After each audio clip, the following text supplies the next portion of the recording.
amount is in Sorry, just remembered. so the amount of the matching needs to be inside your grant account. So we need to see that.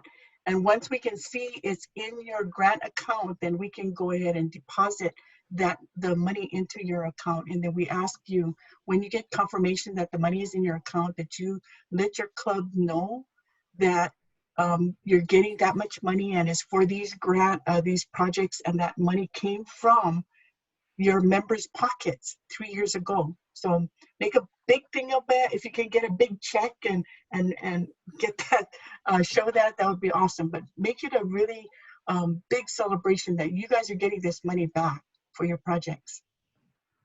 Okay. So I wanted to ask you guys, you were on the August 1st meeting on Saturday, and we talked, and you heard Del Green talk about the convention coming up, yeah? So we wanted to take a vote of the presidents. Okay, presidents, if you could put your hand up by your camera so Beth can see who's voting in favor of getting that. But before we take that vote, I wanted to ask, it was not Kelly. You're voting, Kelly? Yeah, I am voting. Okay, but I wanted to ask if anybody had any questions about the convention and our bid. So the bid would be probably in 2027 or 28 for us to get that convention back to Honolulu. Okay, any questions?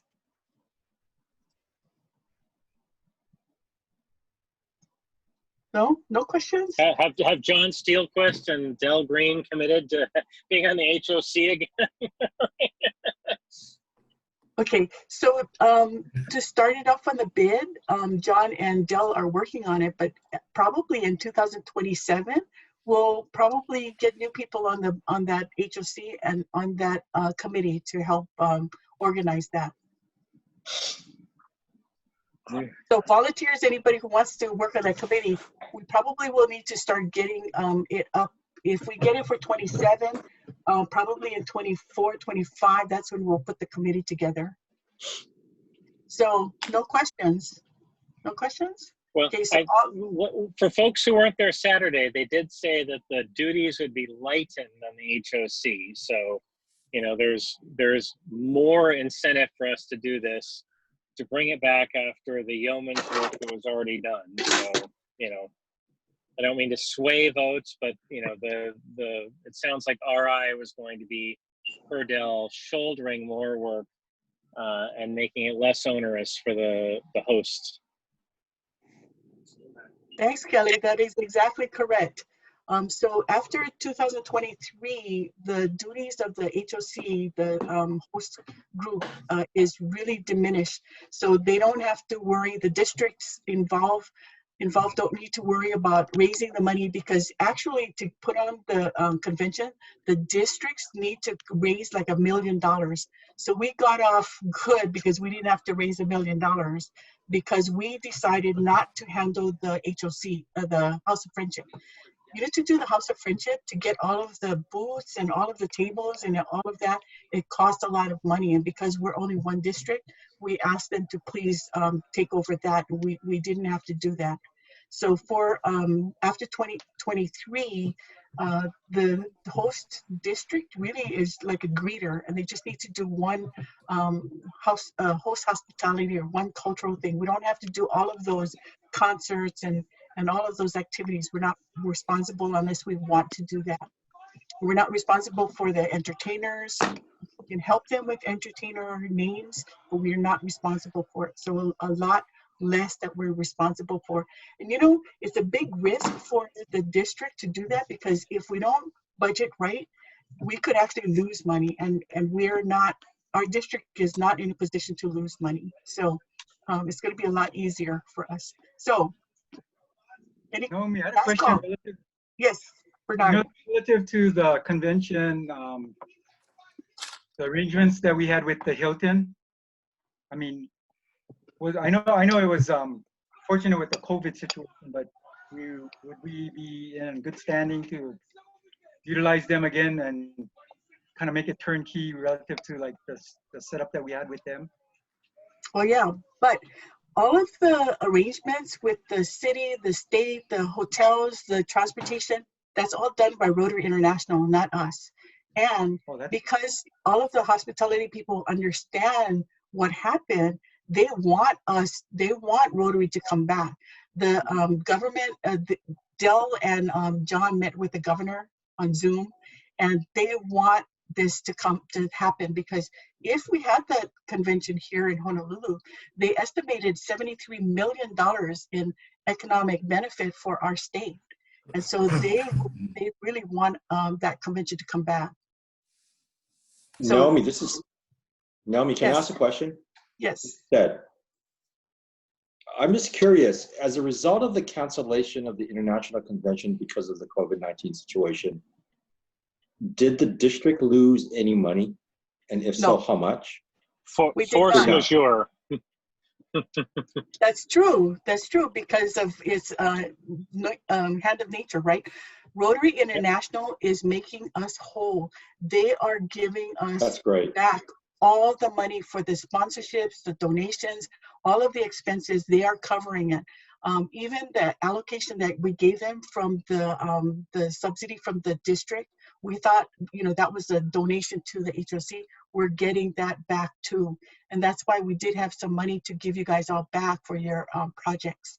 But they made us whole. So we are really lucky that Mark Maloney said he wanted to make us whole, the district whole. So we did not lose any. We're getting back our loan, our $40,000 loan, and our $15,000 allocation from dues for we collected that over 3 years.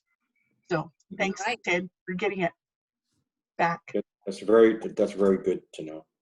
Very Yep. So we're in good standing, and we're whole. So any other questions?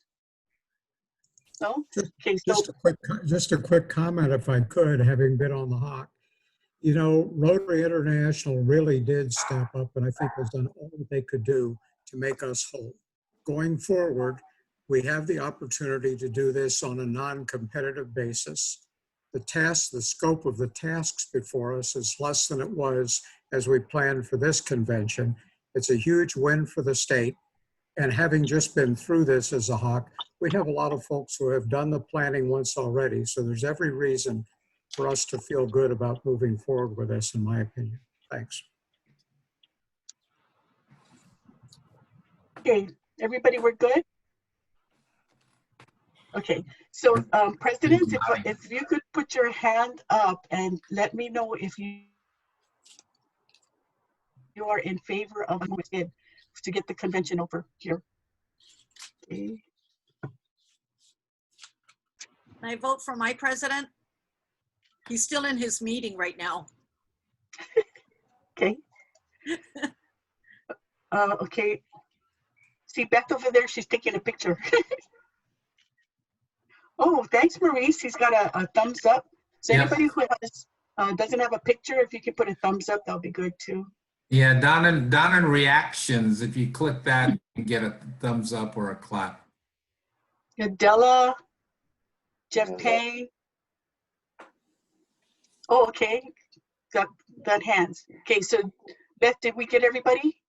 Yeah. Okay. Okay, let's see from the AGs. AGs, what do you think? Go for it? Yes, go for it. Wow, look at that big thumb Doug has. How big. I mean, if you just get it right in front of the camera, look how big you can make your thumb. Okay, thank you, everybody. Thank you. Okay, Benson, all yours.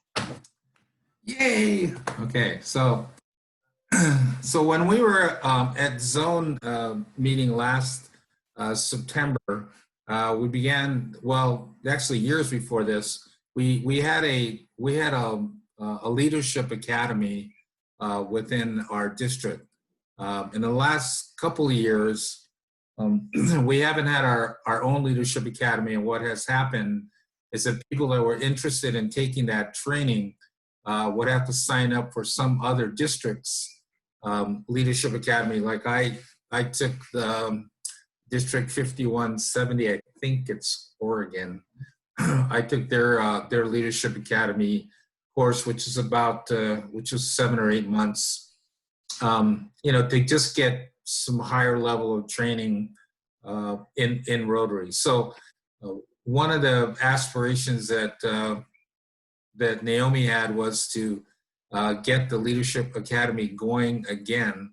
And so we're lucky to put together a committee. It's myself and Naomi, and Wendy's on right now. Wendy Chang, a lot of you guys know her. She was a president last year. And then Carol Riley is on too. And then Randy Hart is on it, on the committee as well. So we had a couple of meetings, framed up our version of Leadership Academy. Wendy is going to turn the meeting over to her. I'm going to kind of show you what we put together. We laid out to you guys the current presidents, because you're going to be sort of the main distribution point as far as information goes into your club.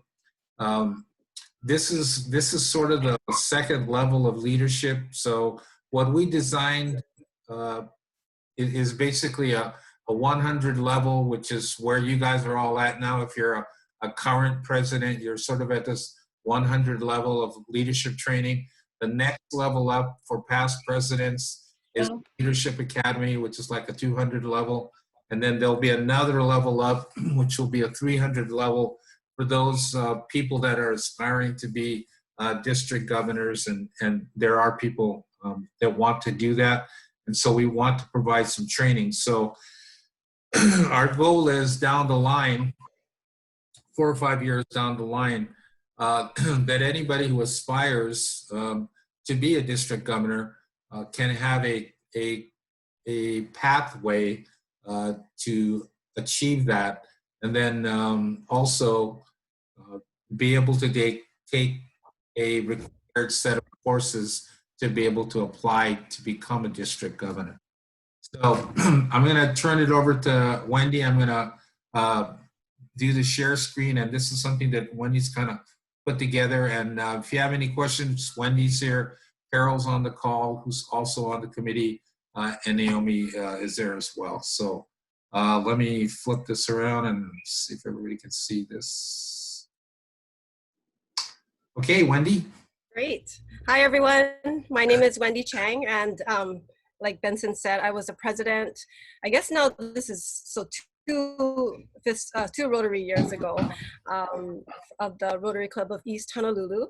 But I'm very privileged to be working alongside Benson and Naomi and Carol and Randy to bring to you, or to bring back to you, this District 5000 Leadership Academy. And like Benson said, this is like a 201 level training. We're really excited to bring this. What you're going through now is like the 100 level. We're excited to be bringing this 200 level training. We have amazing trainers lined up, all district leaders, and it's going to be a really exciting and worthwhile program. So I'll tell you a little bit about it. We're going to be sending out packets. Will get out this week, and just tell me to go ahead and scroll down. Yeah, go ahead, and you can go ahead and just scroll through it, and I won't be reading necessarily from it. But let's see, the application. So we're sending out packets this week. The turnaround is a little fast. So the application deadline is August 21st, and that's a pretty hard deadline because our orientation is going to start on August 29th,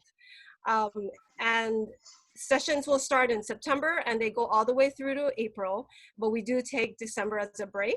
So it's a 7-month program. We meet monthly. What the program consists of is every month you will have a different theme, and you will go through the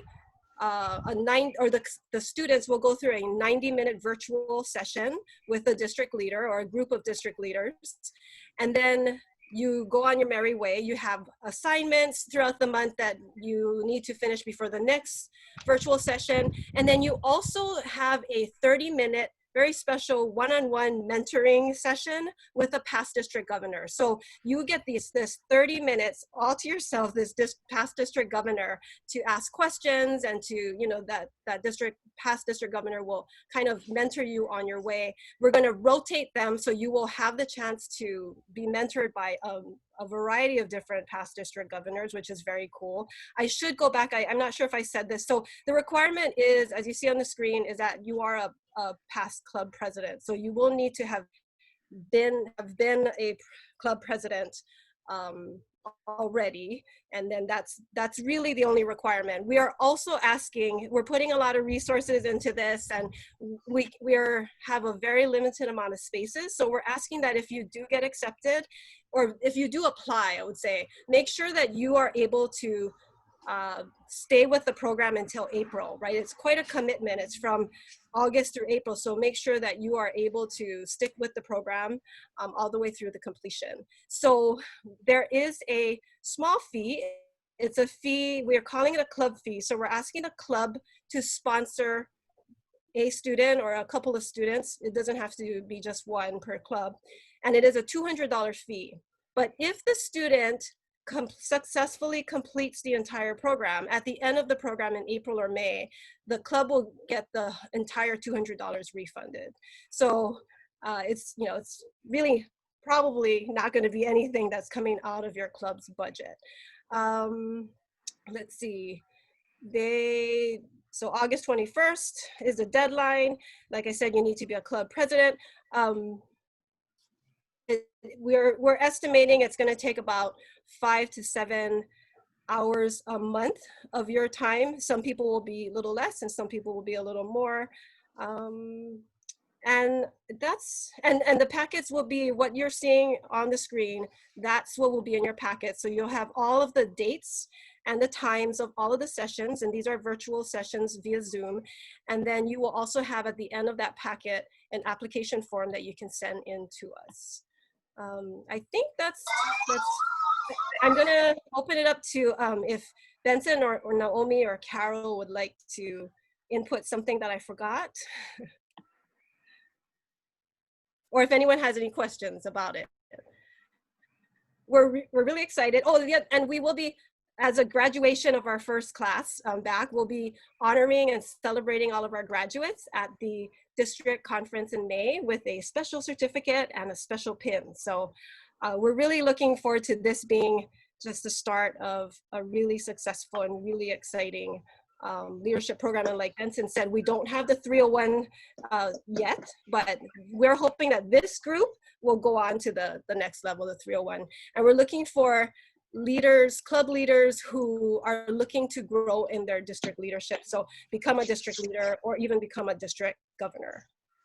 You want to add anything, Benson or Naomi or Carol, that I missed? Hi, Wendy. This is Carol. I think that was pretty thorough. You know, this is sort of modeled after what a lot of other districts are doing. Now, in the course that I took that was put on by 5170, it started in September and went through April, but we had no contact with any instructor. I mean, face-to-face or online Zoom contact. We had email contact, and that was about it. And so basically how it started is that our first section was like communication. So they would give you basically, I don't know, I think the first one was like 10 resources, you know, articles, brochures, or, you know, things that you would read. And then you would have a series of assignments, and it was typically about maybe 6 or 7 assignments through the entire month. And so you worked at your own pace, but they gave you kind of a pacing chart that said, like, you know, if you want to keep pace and do it evenly, you should finish this assignment by this date.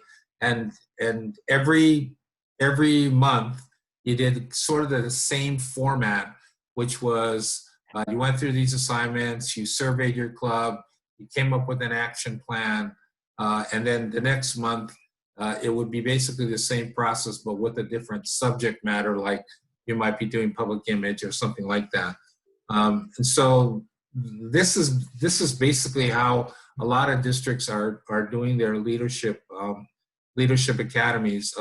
We wanted to have more face-to-face, obviously, so we are going to have an actual live class, well, virtually.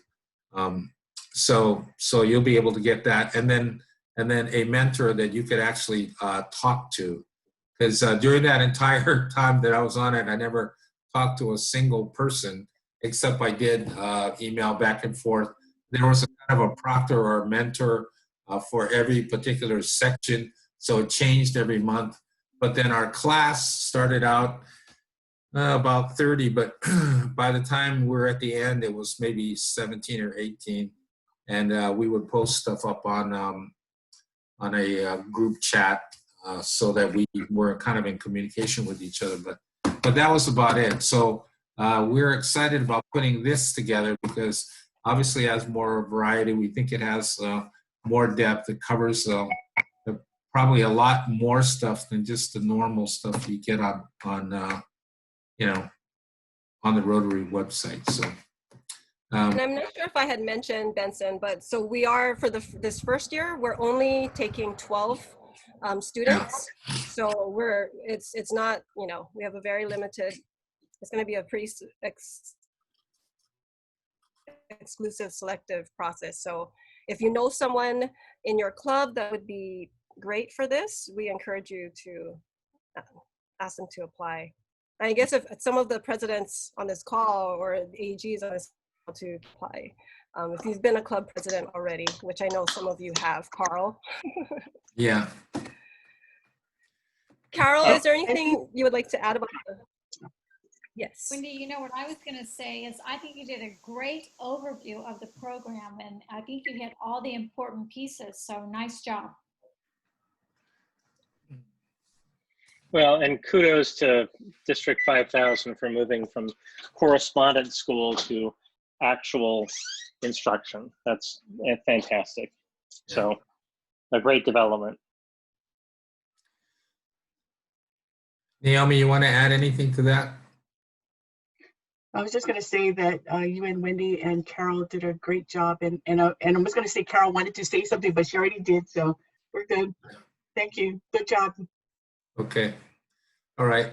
Now this is a really important piece, and just like I keep talking about, sort of raising our Rotary IQ, and I think our district will really benefit from an organized and predictable training program, so that a new Rotarian that comes into Rotary who wants to have some leadership training or aspires to do something to advance themselves through Rotary can see an organized path for which they can achieve that, because we do have some ambitious people in Rotary.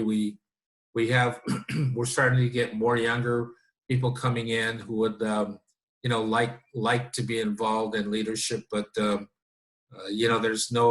there's no set path for it right at this moment, but we're hoping to change that. And and Wendy actually did most of the work of putting all of this stuff together. So it is, we wanted to roll it out now because today's already the 3rd, and so the deadline is 18 days from now. So please encourage people, and you might want to do it yourself. I mean, next year, look at it closely. I know that when I went through and took my leadership course that was put on by District 5170, I thought I actually had a fair amount of knowledge, but about Rotary. But what I learned in those 9 months is that the amount that I thought I knew was really small compared to what is out there.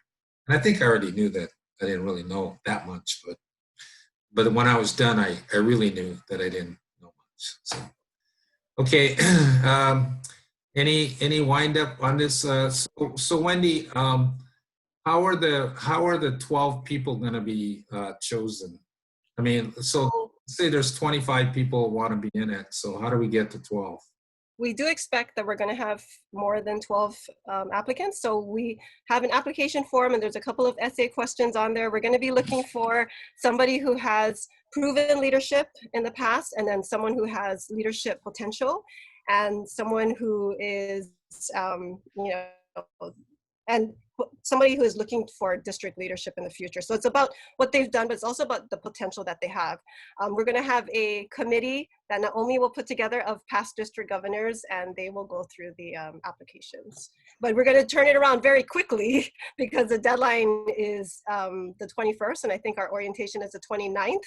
So I think it's important for the applicants to look at the dates and make sure too that the dates, you know, are doable. So yeah, it'll be a fast turn, right, Naomi? Okay. Any questions? Any questions? I know everybody looks stunned. So either that, you know, we're deep into happy hour. So It's Kathleen. I have a question. Yes. I think that was a great presentation. It's very exciting. It's really needed. Just a comment about a few years ago, 2 past district governors set something up like this, Jim Barner and Phil Sammer. And I'm just wondering if we could at some point take some time to maybe debrief with them and find out what were the challenges in sustaining something like this. That, you know, I think the first round probably, you know, we can generate some excitement. It sounds like there's competition. There's only 12 people. It's like, ooh, how exciting. I want to go for that. There's only 12. Gosh. But then how do we keep that up? And how do we learn from the past as far as what happened to that and how, you know, what did they learn as far as why, you know, why don't we have that anymore? Just a thought. That's a great thought. And I know Naomi has reached out to some people to talk, and we're going to continue to reach out and see. I mean, the sustainability of this is really important to us. So we're thinking about that every step of the way. So it is a concern for us. But if you have thoughts, I mean, you know, please email one of us, or if you have thoughts of people that we could talk to or reach out to, we'd love to talk to them. Okay, thank you so much. Carol was, I think, in one of our leadership academies, so she's providing us some historical reference too. Great, thank you so much. It was great. Thank you.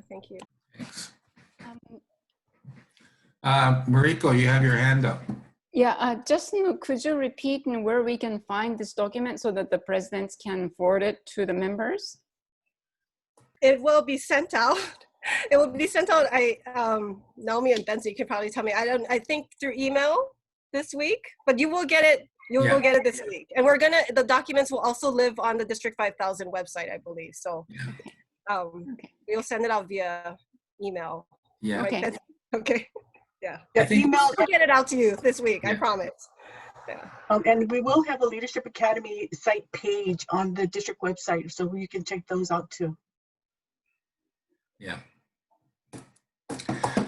Okay, so you know, I wanted to just address Kathleen's question real quick.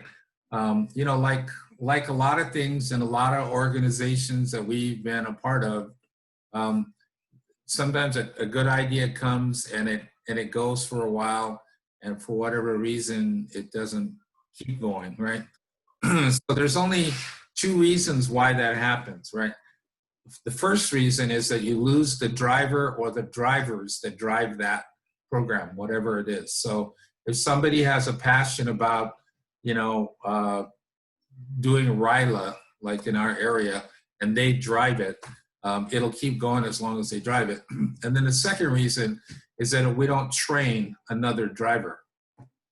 And so, so if we want programs to sustain like this, then we have to not only drive it, but we gotta train some new drivers. And that was one of the reasons when Naomi talked to me about being the district trainer. I said I would only do it if I could do it for 5 years, because I felt like it would take that long to to basically develop a culture where leadership development, it becomes part of our DNA. So I'm willing to drive it. I know Wendy is, and we had a lot of talks about continuing to drive the whole training thing.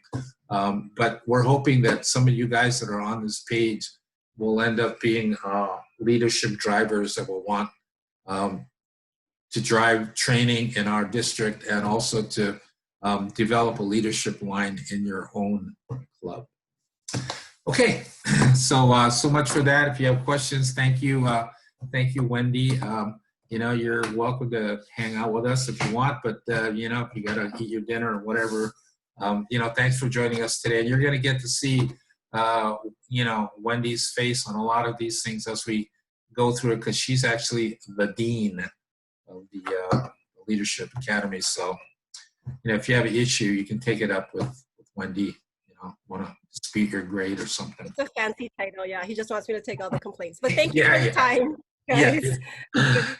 Well, thanks, Wendy. That was super, super great that you could come on. Thanks. Okay, so this weekend, I also wanted to announce Saturday, and I haven't been able to come up with a really sexy name. So if you guys can come up with a sexy name, I'm willing to address it.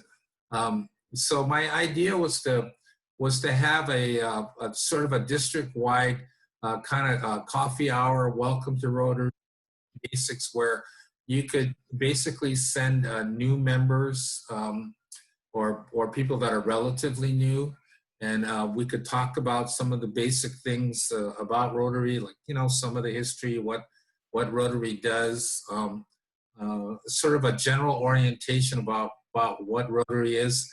And then also we would invite some people that had wide ranges of experience with Rotary, but primarily newer people, right? People that have been Rotarians for less than a year, and I got several of them in my own club that I'm going to invite to be on the call, where we would not only talk about some Rotary basics, but also talk about people's Rotary stories. And it would be a call that prospects could join. And I'm hoping to do this. I will do this monthly. And we were going to do it on the first Saturday. We'll come at a predictable time, but we're kind of tied up the first Saturday of the month, which was last Saturday. So this week at 9 o'clock, it's going to be called Welcome to Rotary. And it's just an open forum that's going to be some orientation. We're going to talk a little bit about some Rotary basics, but also it'll be a discussion with some of our newer members, why they like Rotary, why they're involved in it, why they plan to stick with it. So it's a district-wide thing. Anybody is invited to attend.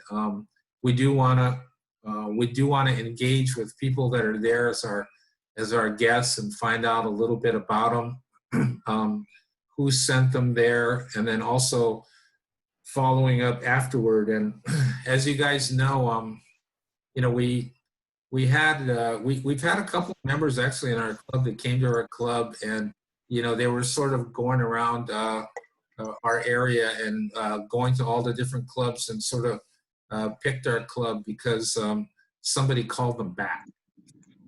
The follow-up is super important. So if you're going to recommend somebody to come to this meeting, please follow up with them afterwards so that we can get some feedback from them, because although it's kind of a funky time right now for Rotary and for actually everybody, a lot of uncertainty, this is an opportune time for us to start talking to new people, start engaging them. And then there's lots of different things that we can do out there as far as doing some service events. I know that we're going to try to put some stuff together up in East Hawaii that can get our clubs kind of moving and active. I know a lot of our Rotary members have been kind of sitting for a while. But the reality of it, guys, is that this virus, it looks like it's not going to go away anytime soon. As if you've been following the news, it's kind of accelerating. So I wanted to kind of take you through, and some of you have already seen this. I did it last week. A little presentation for the club trainers. It's called 5 Things a Club Trainer Can Do Right Now, and it's really the theme of it is really this word my grandparents taught us. It's called holomua, and what holomua means basically in Hawaiian is to go on, to move forward. And I know a lot of you are feeling kind of stuck right now. So, you know, this is a little presentation to sort of get the wheels moving in your head. What I would like to do while I'm kind of doing this for about the next 10 or 15 minutes, could everybody individually just go on the chat, and would you list down what you think your major challenges that you're facing right now in your club or your area? Because what I would like to do is take that information and start putting people together that are having similar issues on similar things, get mentors in there, get people in to help them so that, you know, we can start taking some actionable steps. Now, next month's meeting is on Labor Day, and Naomi asked me, hey, you know, it's a holiday. I said, hey, man, it's not a holiday for me. So, so if you're around and you're gonna join us, then let us know, and I'm gonna take whatever you guys put in the chat, and I'm gonna try to address those next time. Okay, so let me run you guys through this real quick. Okay, hang on. All right.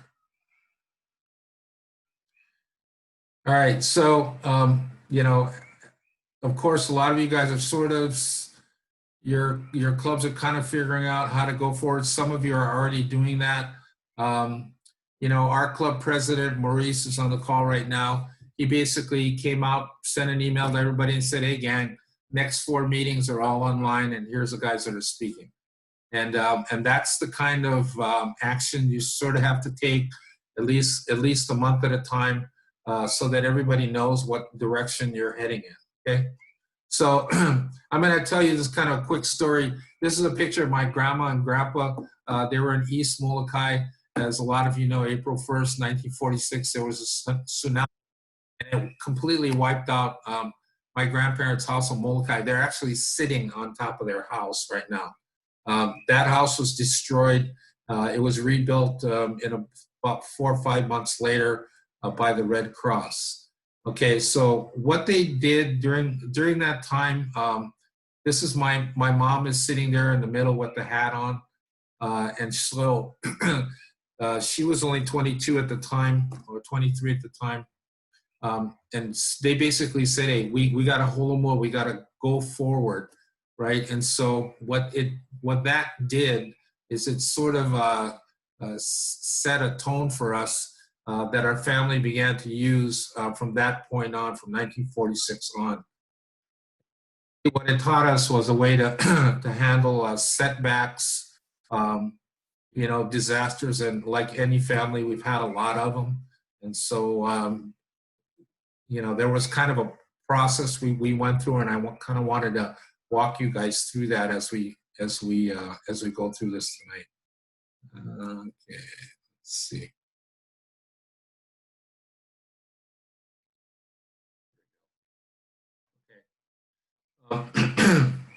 So a lot of it's still relevant today, especially in what we're experiencing in Rotary right now, and probably for the next 6 to 8 months to maybe even a year.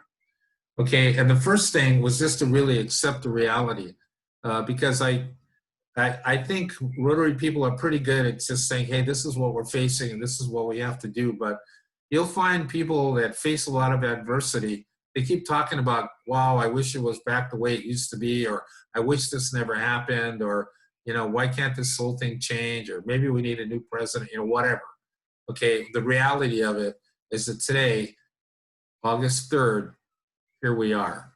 Okay, it may not be in a good place, but this is the place we are. So, I remember my my grandma telling me we had a huge flood in 1964 when I was 10 years old, And she just, and I was kind of crying about it. And she just looked at me and said, hey, the rain already went down. That means it's already gone by. So, you know, accept the reality of it. The next thing was to clean up, and the cleanup is not just physical, but it's mentally and emotionally too. Like for example, in our club, we lost a lot of members, and you know, 3 years ago we had like almost 70 members. Now we have like 37. So in 3 years, it really went down. Now some of it was the pandemic, some of it people had health reasons. You know, there's all kind of reasons for people to go on. I'm of the opinion that everybody has a Rotary lifespan, and that lifespan is really dictated by whatever is the priorities in their life. So when Rotary starts falling in the priority list, then that's when people start to think, well, you know, maybe there's more important things than Rotary. So our job is to make sure that that stays up there as a priority, meaning that it's fitting for people, it's meeting their needs. It's doing the kinds of things that they feel are meaningful in their community. Okay. So focus on what you have. Now, this sounds like a really obvious thing. Okay, so we've lost a lot of members in the last few years, and so we have people in our club that said we need to go back after those guys that left our club and see if they want to come back, and you know, find out why they left. And I think that that's important. But I'm the kind of person to really look at the people that are still there and say, okay, how can we help these people to grow? How can we expand from there? So like this picture, yeah, my grandfather would look at this picture and you see this boat. I mean, even though the rest of it, all around it is in shambles, he would look at the boat and he would say, at least the boat's still floating, right? And so he would focus on what is left, what you have. And one of the things that I was taught as a kid is that people that are unhappy are generally people who are focused on what they don't have. You know, don't have money, don't have a house, don't have love, don't have the right job, I don't know, don't have respect. But the people that are generally happy and productive are people that are grateful, that are focused on what they have, and then they build from that. Okay, so for us to rebuild the Kauhali, and you know, the Kauhali is like your village, your house, right? And so whenever there's a disaster, there's a rebuilding period, and we're in that rebuilding period now. So if you have members that have left, you have members that don't want to participate, then what that means is like find some new stones, build a new wall, find some people that want to rebuild the village. And so we're kind of in that mode right now. So think about, okay, if these are the people that are left, let's work with those guys and we can make it grow from there. Because the people that are left that are willing to rebuild, willing to replant, they can make it happen. Okay. This one is find a new place to fish. And this was kind of like, you know, moving from in-person meetings to online meetings. So what happened, that is actually this picture right there. This is my grandfather, was taken in 1929.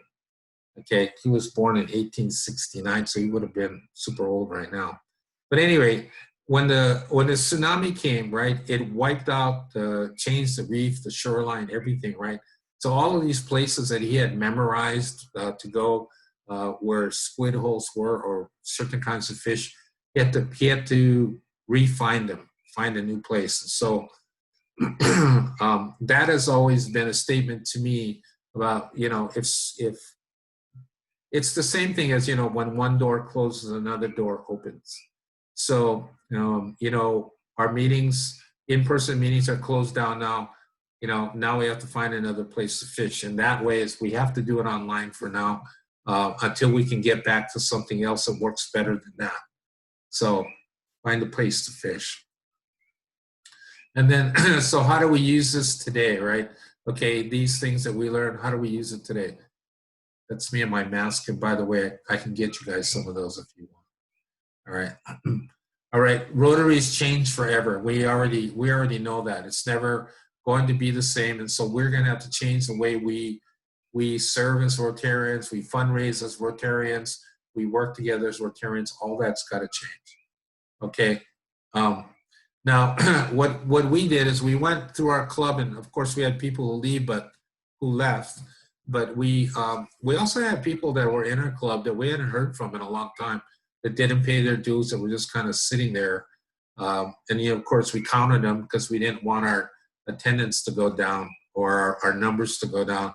But after the end of this year, we decided, well, here's a half a dozen people that are just sitting in our club, and we contacted them. Of course, we didn't hear anything from them, so we just took them off our list.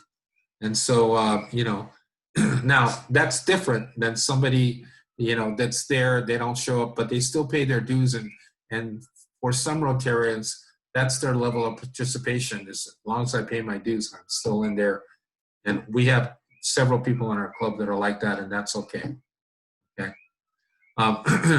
Build on the members that want to be there. Our club is fortunate. We have a core group of about 25 people that do or die, they're going to be there. And that is something that you can build on.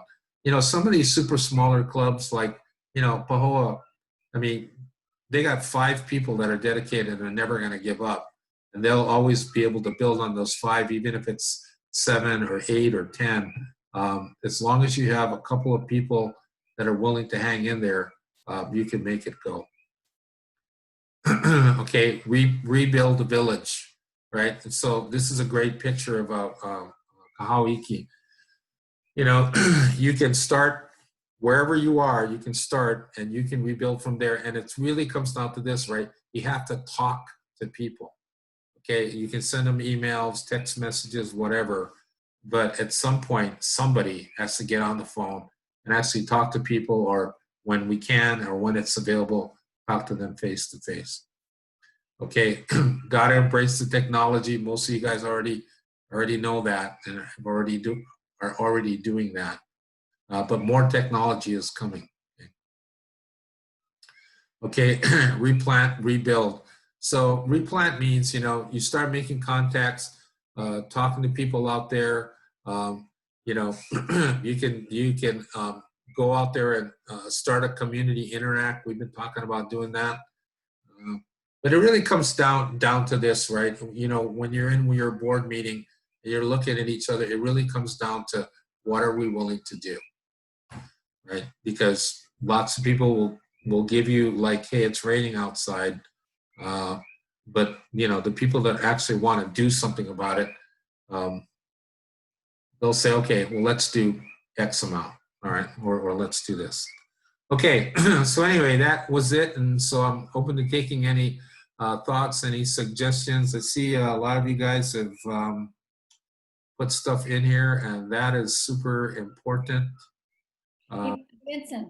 Yes. That was a great presentation. My question is back on that coffee hour. Yes.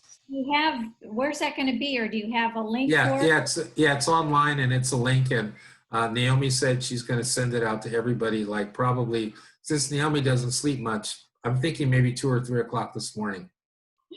Okay, Naomi, thank you. Yeah. Okay. Any other questions or comments? Any feedback from anybody?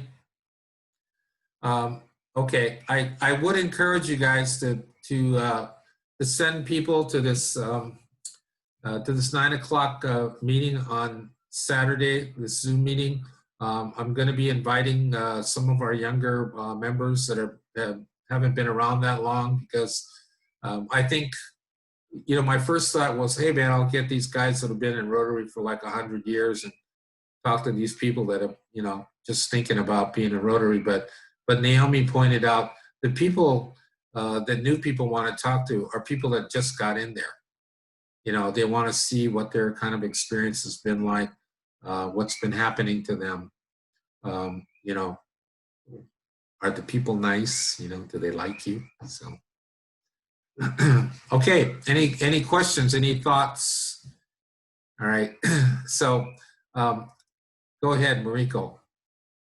Sorry, it was mentioned in the presentation. Where did you get that mask of Rotary? Oh yeah, I got it. Well, actually, one of our members, Randy Kurihara, owns a company called Creative Arts, And so they do all kinds of stuff. They do, you know, when we have the Merry Monarch, they make all the t-shirts. And so they print every year about 10,000. In fact, if you want this year's Merry Monarch t-shirts, I could get one for you because they just happen to have like 10,000 of them sitting over there in a warehouse. But you could have the Merry Monarch shirt that nobody else has. But anyway, it's Randy Kurohara at Creative Arts. And so if you're interested in doing that, maybe having some printed up, I was telling you, maybe you could just do a district one. And then, you know, we could kind of get them out there. So if you want, send me email, and then I'll go ahead and put you in contact with them if you're interested in ordering some of those. Okay. Yes. I'd like to remind everybody, if you sell anything with a Rotary logo on it, you have to go through a licensed vendor because there are royalties to pay to Rotary International. So if you're getting those masks, you cannot sell it. You can buy it for your club, but you cannot sell it unless you go through the licensed vendor. And we have 2 in Hawaii, but Russell Hampton, you know, those companies, they're licensed vendors. But please, we need to make sure that we respect the logo. Yeah, you know, that's an important point because he's printed up some stuff, but only really for our club, and we just give them away. You know, so maybe, I don't know, if you want to give them away as a promotional item. I don't think, can you even do that, Naomi? Can you give it away? Is that okay? No? Yeah, you can give it away, but Okay. you cannot sell it. Okay. All right. Anybody got any other comments, questions? Now, I got to tell you that of the meetings that we do, this is my least favorite kind of meeting where I do the talking and you do the listening. I would rather you guys do the talking. So the reason why I asked you guys to put in the chat what you guys want to do is, my hope is that we can get into groups, smaller groups, and have a chance where we can all kind of talk and interact and come up with some things that we can take into our clubs like right away, like tomorrow. All right. Okay, that sounds good, man. Thanks everybody for, you know, hanging out Monday night. I did record this, so because I don't on YouTube, I give them to Naomi and she does it. So. Okay. Other than that, I'll see you guys on Saturday. So you know, please join us if you can. Send people, at least come and check it out to see what that's like. Bernard, thanks for the thumbs up, bro. You, me, and Rotary. For that Yes. Saturday thing. You, me, and Yes. Rotary. Yeah. All right. Okay. Thank you. Thank you, Benson. Okay. Thanks a Was lot, that you a guys. We'll see you later. Thank you. Good night. Thank you, everybody. Let's see. So Benson, was that his suggestion for the title? So I didn't hear. What did he say? You, me, and Rotary. Oh, Yeah. you, me, and Rotary. Okay. Well, let's. Yeah, as a snazzy title for the event. Yeah. Well, you, me, and Rotary. Okay. Well, any other thoughts on that? I mean, I'm open to suggestions. Like, my creative, you know, Dr. Seuss hat wasn't happening. So, how about Doug? Me and you and a dog named Boo. That's already taken. Yeah, me and you and Doug. Yeah. Look at that dog. All right.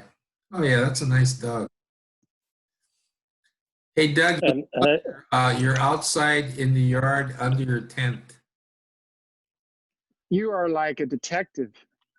Well, no, I mean I'm looking straight up here and I go, God, I've seen that. Yeah, I was flat on my ass drunk in your yard and I can remember. I had a quick question for Naomi if she's still on. Yeah, Naomi's still on. Yeah, I sent forwarded you an email from our We Club president talking about that Peace Plus Art Plus anyway, it's a celebration that they're going to start on the 6th of August in Hiroshima. It's going to go for 24 hours. I think it included the Zoom, so I just wanted to make sure that that you had an opportunity to see it and maybe spread it around the district if you'd want to do that. Yeah, thanks. I was in the process of creating a new article for the homepage, so I can put that on the homepage. And then now that we have this other thing with the leadership thing, I can put it into the newsletter. So Right. thanks. So that starts our time 12:30 on Wednesday, 12:30 noontime on Wednesday. So anyway, because it 12:30 starts 12:30 our time is when it starts, and it runs, for 24 hours. Okay. James Oda, are you still on? James Oda.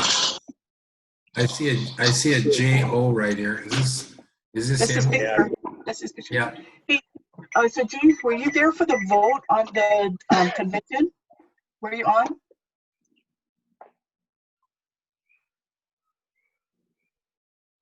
James?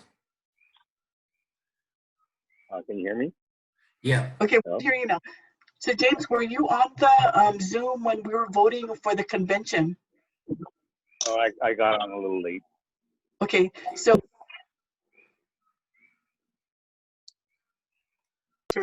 we're asking the presidents if they are in favor of us putting in the bid for the convention for 2027 or 28. So what do you think? Are you in favor? Yeah. Sure. Okay. Yes. Thank you. Oh, look at Kelly. He's got a halo. Yeah.